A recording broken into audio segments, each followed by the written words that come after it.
Hi, welcome to 16 Weeks to 600. This is week 2. Check out my last video with the purple thumbnail for week 1. Just to quickly go over my split again. My split is essentially lower body, like a lower body day on day 1.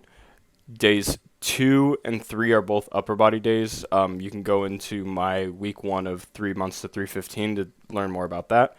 And then I have a second lower body day after those 2 days. To start the week, I had my specificity heavy day where I work up to a heavy single and a few heavy triples. As of this block, I'm still trying to build up the hamstring and lower body mass that for me translates a lot to my 1RM deadlift strength. Obviously, goal is to get to a 600 deadlift, currently a 550.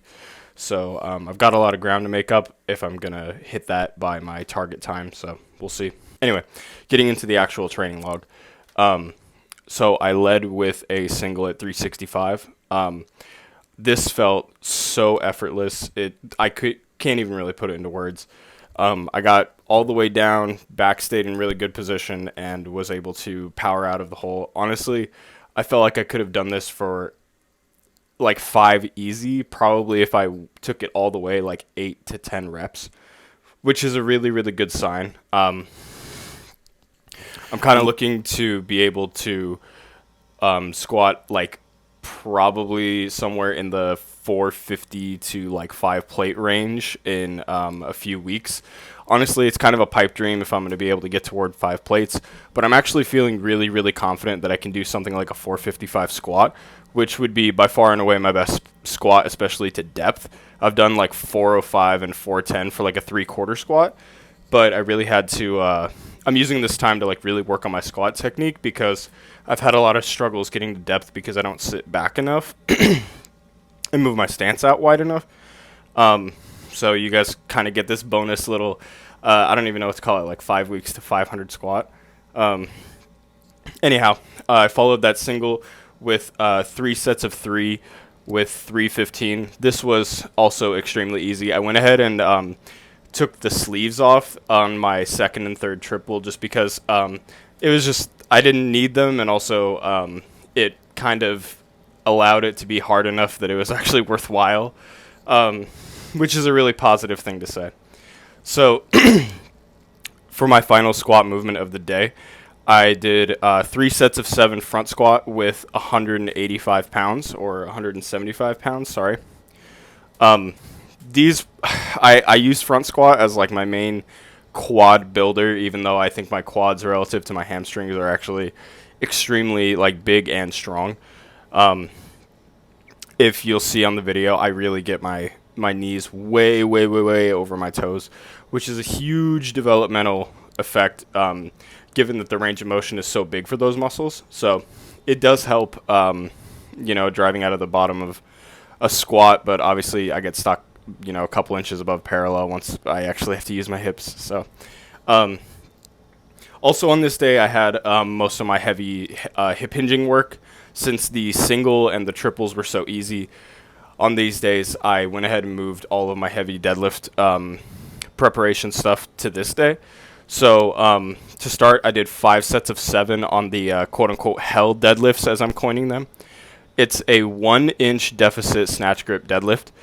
There's a version of this that Thor Bjornsson used in his deadlift gospel, which I unfortunately spent $50 on when after he pulled the 501 kilo world record. But one of the main things I gained from that was that he spent almost his entire off season doing this exercise with a little bit bigger deficit. Obviously, he's 6'9", I'm 6'1", and he obviously is extremely strong off the ground and just obviously one of the best deadlifters ever. So it was worth a try, and it's worked for me in the past. So throughout this block, I'm just going to go ahead and stick with that as my only real off the floor work. And then to finish up this day, I did 5 sets of RDLs. Last week I did 10. Between it being the final exercise of this day, and the fact that I moved my off the floor work to this day, I went ahead and cut the amount of sets in half. I do think it was still an appropriate amount of work, though, because I was smoked. Last week, I did 295 for 20 on my last set.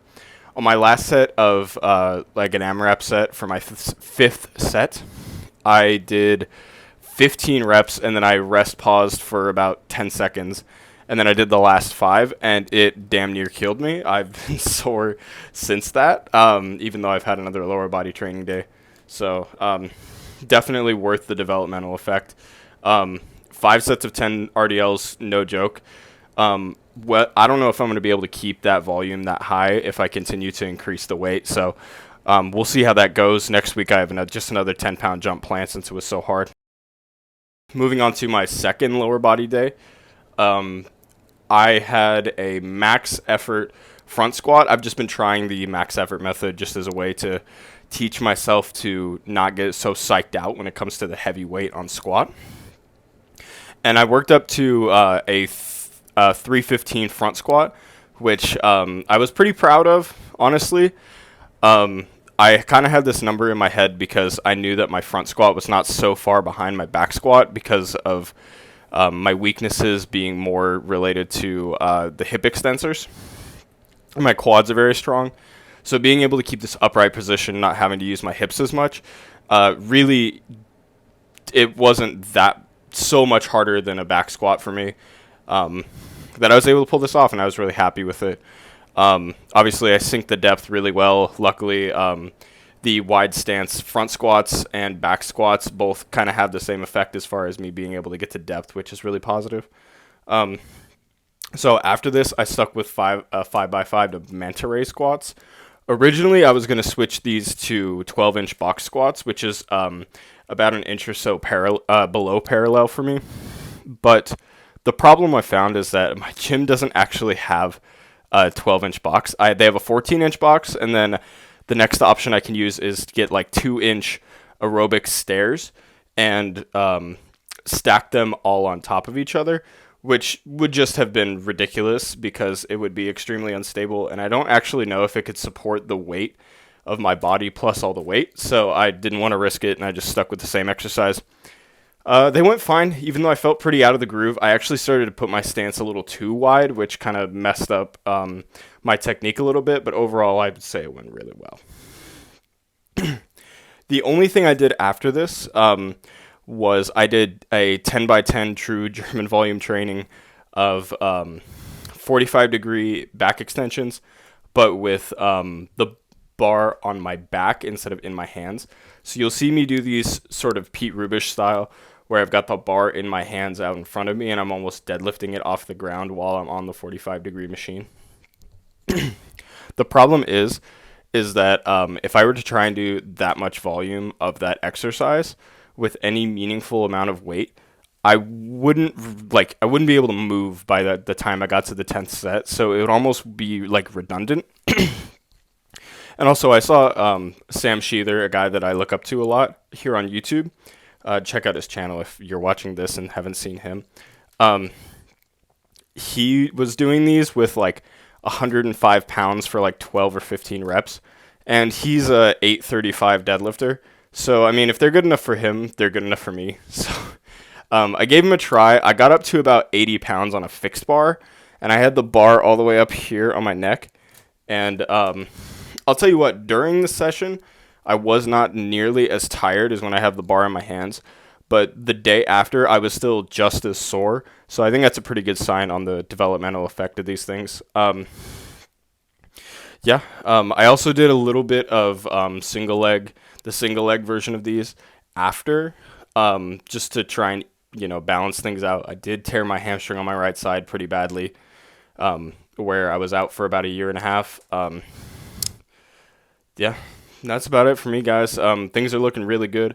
Next week, I'm just adding a little bit of weight to all of these. I'm not sure what my max effort exercise is going to be next week, but I'll keep you posted. Thanks for watching. Bye.